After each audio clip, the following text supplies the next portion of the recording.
In 1992, Hollywood lost its legendary Rifleman, but Chuck Connors left behind more than just a TV show. From his secret role in Cold War diplomacy to shocking affairs that nearly ruined his career, Connors lived a life as dramatic as any Western. Now, 30 years later, the truth finally emerges: how a Brooklyn baseball player became a Soviet hero, why his 3 marriages ended in scandal, and the dark secret he kept until his final days. Chuck Connors was born as Kevin Joseph Aloysius Connors on April 10, 1921, in Brooklyn, New York. His parents, Alan and Marcella Connors, were Irish immigrants who worked hard to provide for their family during the tough times of the Great Depression. Chuck's father worked as a longshoreman, and his mother took on small jobs to help make ends meet. Life wasn't easy, but it taught Chuck the value of hard work. Chuck grew up in a working-class neighborhood, spending a lot of time playing sports at the Bay Ridge Boys Club. He loved baseball and dreamed of one day playing for the Brooklyn Dodgers. At 14, Chuck's life took a big turn. His talent for sports caught the attention of scouts, and he was offered an athletic scholarship to Adelphi Academy, a private high school in Brooklyn. This was a big opportunity for him, and he made the most of it. At Adelphi, he excelled in multiple sports: baseball, basketball, football, and even track. On the baseball field, Chuck was a strong first baseman, and in 1939, he was named one of the top high school players in Brooklyn. After graduating high school, Chuck had more than 25 colleges offering him athletic scholarships. He chose Seton Hall University in New Jersey, where he played both basketball and baseball. On the basketball court, he was a backup center, using his height and defense to help the team win. But it was baseball where he really stood out. In one memorable game in 1942, Chuck hit 2 home runs and had 6 RBIs, catching the attention of professional scouts. During this time, Chuck finally got the nickname he is known for. While playing first base, he would yell, "Chuck it to me!" and the name stuck. Chuck's college years were interrupted by World War II. In 1942, he joined the Army and trained at Fort Knox. Because of his height and athletic skills, he was chosen to be a tank warfare instructor. He later worked at West Point, training soldiers and even teaching famous football players who went on to win national championships. Despite being in the military, Chuck stayed close to sports. He played semi-professional baseball in Brooklyn during his free time and even played professional basketball in the American Basketball League. After serving 3 years in the Army, Chuck was honorably discharged in 1946. After leaving the Army, he joined the Boston Celtics during their very first season in 1946. Standing 6 feet 5 inches, he played as a forward and center. Connors played in 49 games that season, scoring an average of 4.5 points per game. His best game came on December 13, 1946, when he scored 15 points in a close win against the Providence Steamrollers. But his basketball career didn't last long. In February 1947, after just a few months with the Celtics, Connors left to chase another dream: baseball. On May 1, 1949, he got his big chance with the Brooklyn Dodgers, but it didn't start well. In his one and only game for the Dodgers, Connors hit into a double play and the team lost. Instead of giving up, he worked hard in the minor leagues, playing for teams like the Montreal Royals.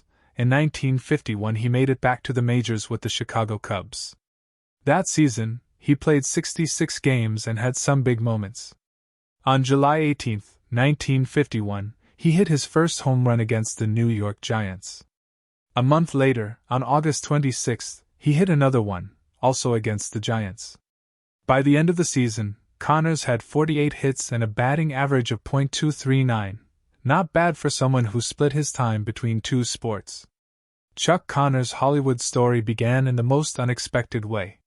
In 1952, he was playing baseball for the Los Angeles Angels, a minor league team. One sunny afternoon, during a game against the Sacramento Solons, something unusual happened. Chuck hit a massive home run.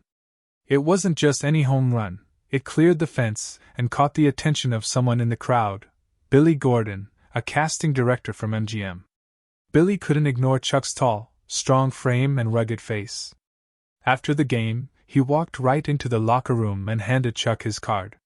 He told him, "You should think about acting." But Chuck didn't take it seriously.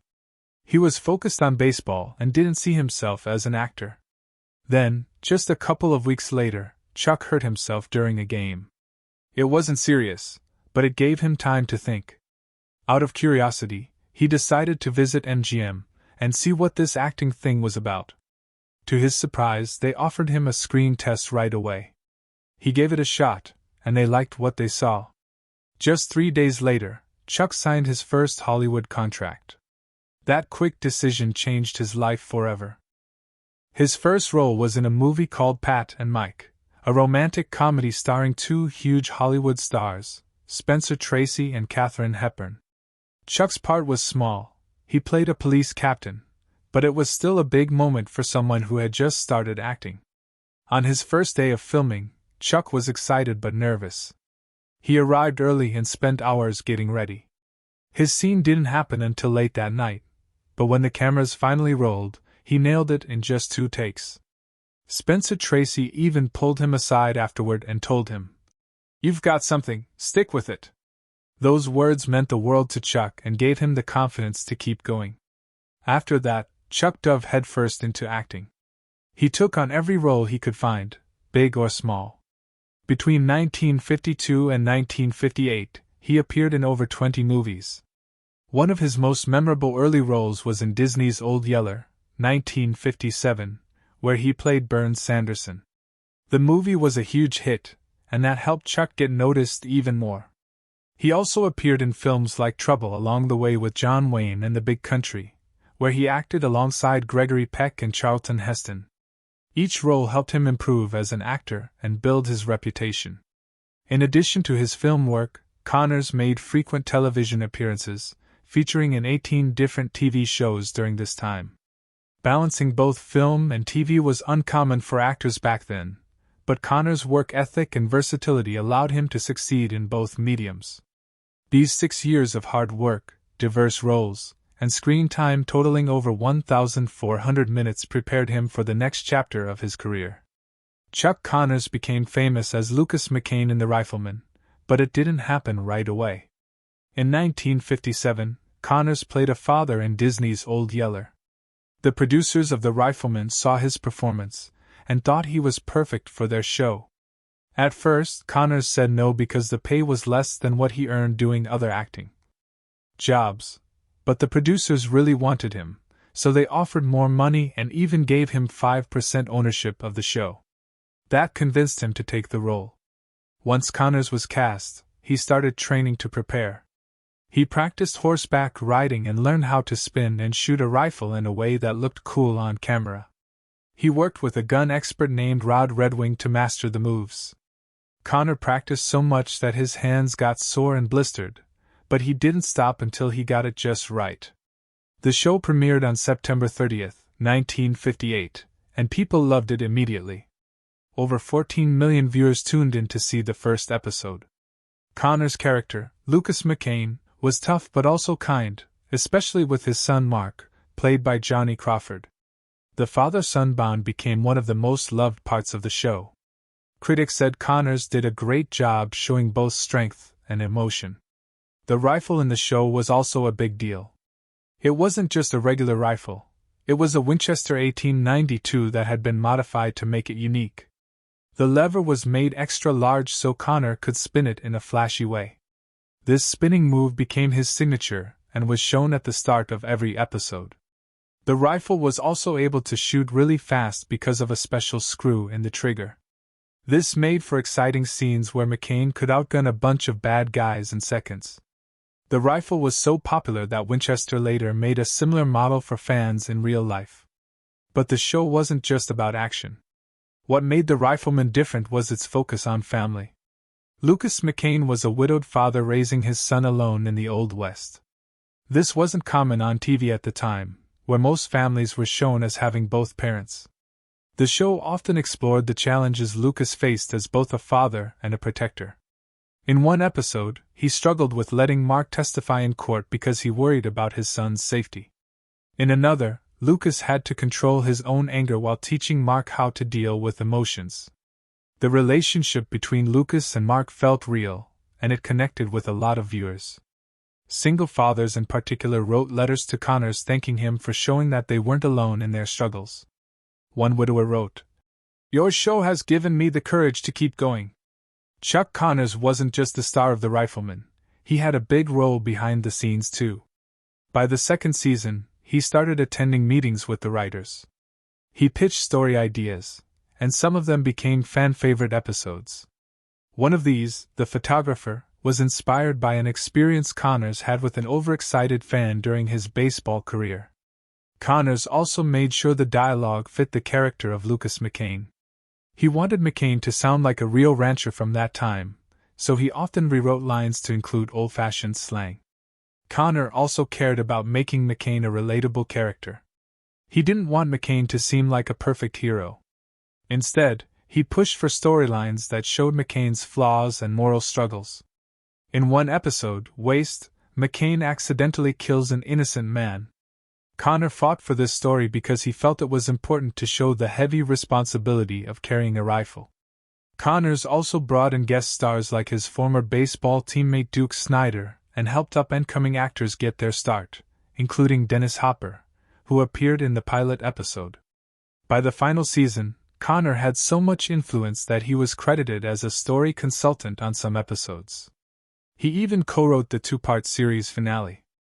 Making sure it tied up loose ends and revisited old characters, The Rifleman became the fourth highest-rated show on TV in its first season, a huge achievement given the tough competition. It premiered on September 30, 1958, and reached 14.6 million households with a Nielsen rating of 33.1. The father-son relationship drew many viewers, while the thrilling action sequences captured others. By February 1959, 78% of viewers said they watched the show for the family bond, while 92% of male viewers aged 18 to 49 enjoyed the action. The show's success led to merchandise like toy rifles, lunchboxes, and comic books, generating $2 million in sales within 3 months of its premiere. It also earned 3 Emmy nominations in its first season and stayed popular throughout its 5-year run, even ranking 27th in its final season. Decades later, reruns of The Rifleman still attract fans. A 2018 MeTV survey showed it remained a favorite among viewers aged 55 and older. After The Rifleman ended in 1963, Chuck Connors faced a big challenge. The role of Lucas McCain had made him famous, but it also trapped him in the image of a Western hero. The show had lasted 5 seasons with 168 episodes, and viewers couldn't separate Connors from the character. This typecasting became a problem. Connors wanted to prove he could play other roles, so he rejected many offers to do more westerns. In fact, he turned down 8 Western TV pilots in just 2 years after The Rifleman. While he hoped this would open up new opportunities, it actually slowed his career for a while.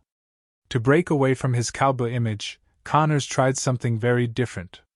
In the 1964 film Move Over, Darling, he played a stiff, formal banker alongside Doris Day and James Garner. It was a big change from his rugged frontier roles, but the film didn't help him much. Producers and casting directors still saw him as Lucas McCain, and even when he auditioned for non-Western roles, they often said he seemed too Western.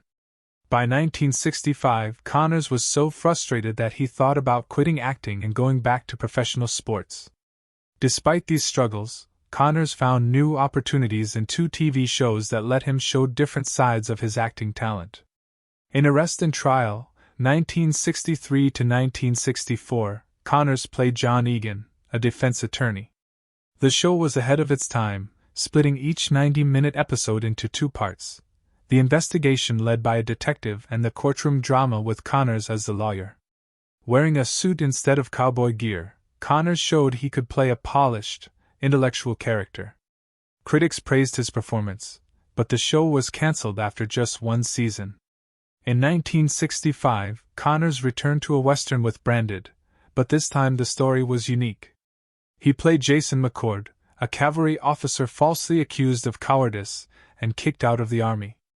The show focused on McCord's journey to clear his name and regain his honor. It ran for 2 seasons with 48 episodes and gave Connors a chance to play a more complex and emotional character than his previous straightforward heroes.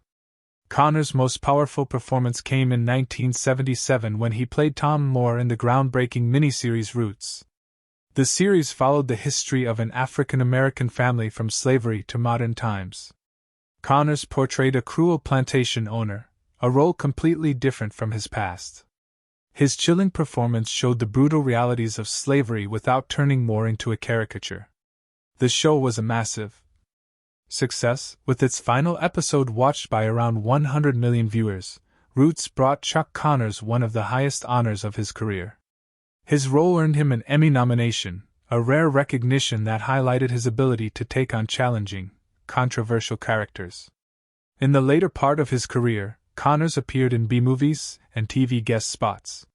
One of his most memorable roles was in the 1979 horror film Tourist Trap, where he played Mr. Slayan, a creepy museum owner surrounded by sinister mannequins. The film didn't do well at first but later became a cult classic. Connors also took on unusual roles, like battling aliens in the low-budget sci-fi movie The Day Time Ended, 1980. On TV, he made appearances in popular shows like Fantasy Island, The Love Boat, and Murder, She Wrote. In the horror action series Werewolf, 1987 to 1988, he played the villain Janos Skorzeny, showing a darker side of his acting. Chuck Connors' personal life was full of love, heartbreak, and drama, much like the characters he played on screen. His first marriage was to Elizabeth Jane Riddell, or Betty, a model from Montreal, Canada. They met in 1948 during one of Chuck's baseball games when he was playing for the Montreal Royals. Betty came from a wealthy family, and their romance moved quickly. They got married on October 1, 1948, when Chuck was just 27 and still figuring out his career. Together, they had 4 sons, Michael, Jeffrey, Stephen, and Kevin. At first, everything seemed perfect, but when Chuck's acting career took off, especially after he landed the Rifleman in 1958, things started falling apart. He was away for long periods filming and working, and rumors about him being unfaithful began to spread. Behind the scenes, their relationship became strained. In 1961, Betty discovered he was having an affair with an actress on one of his film sets.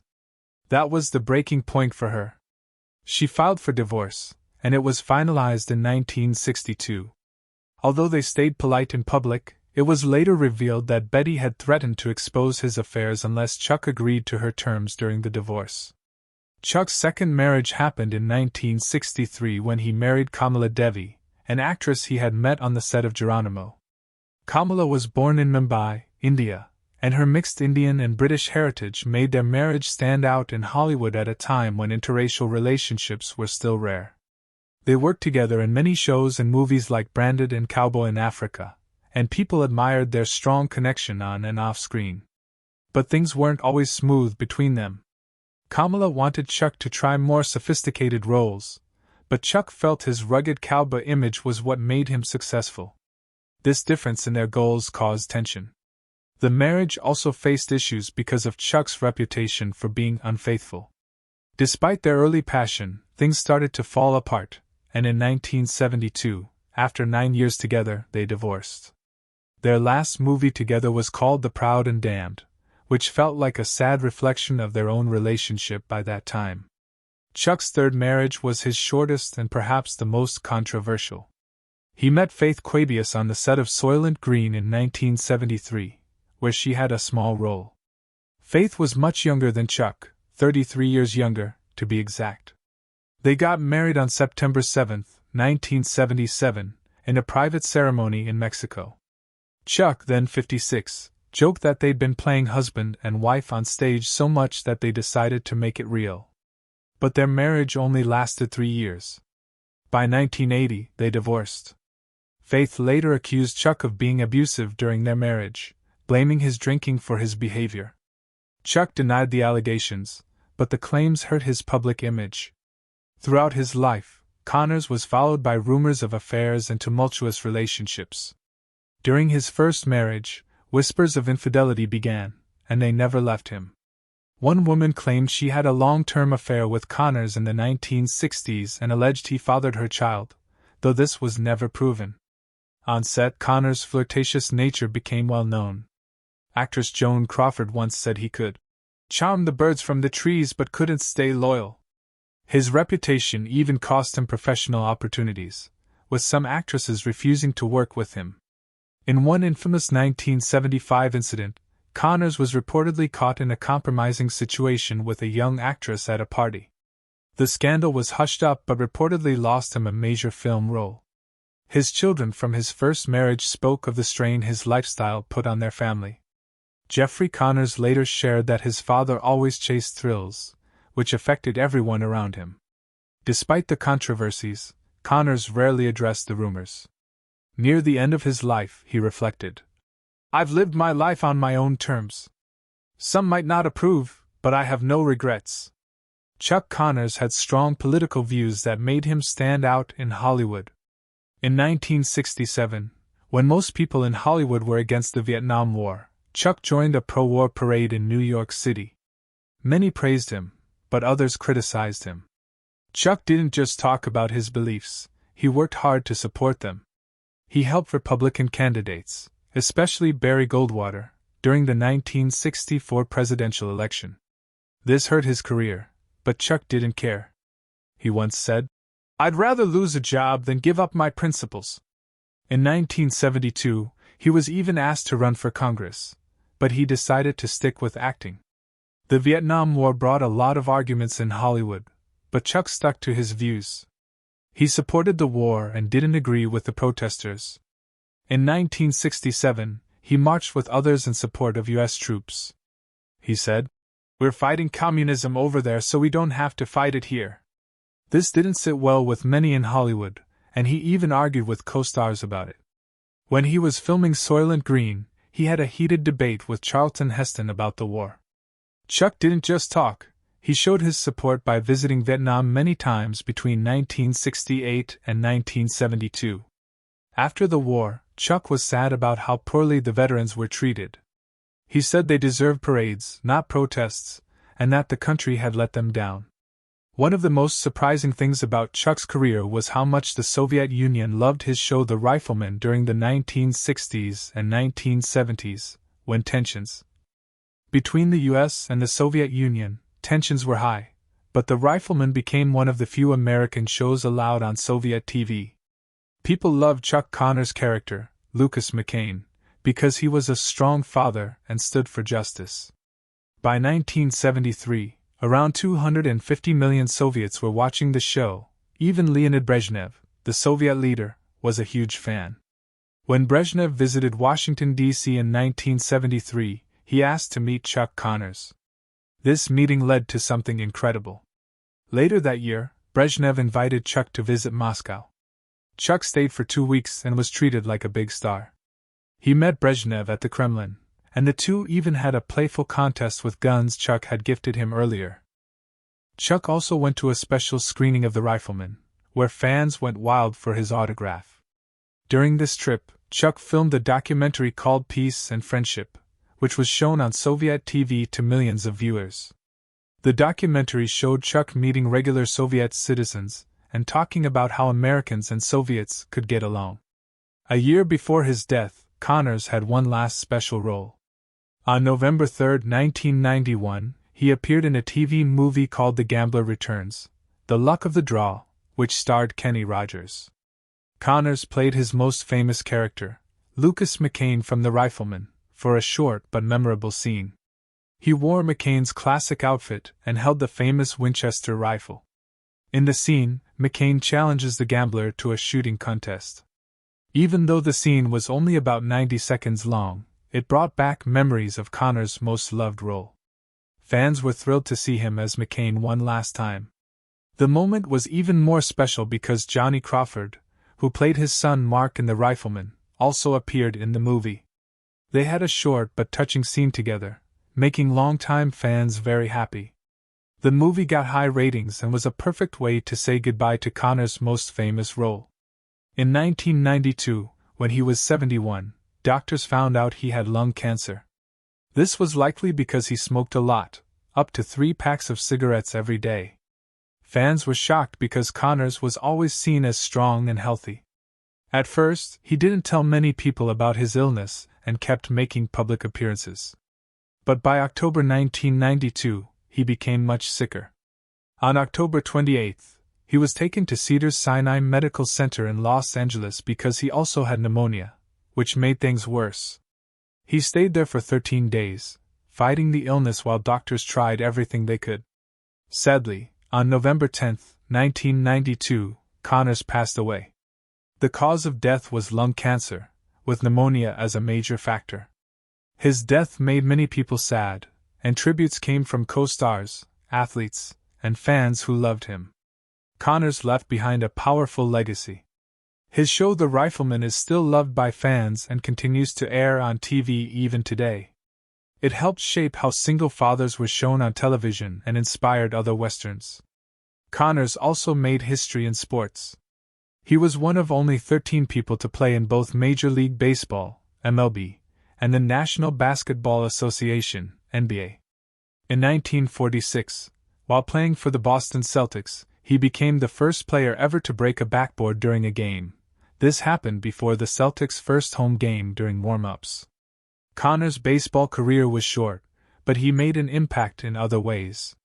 In 1966, he helped resolve a contract fight between the Los Angeles Dodgers and 2 pitchers, Sandy Koufax and Don Drysdale. This was an important moment that gave players more power in baseball.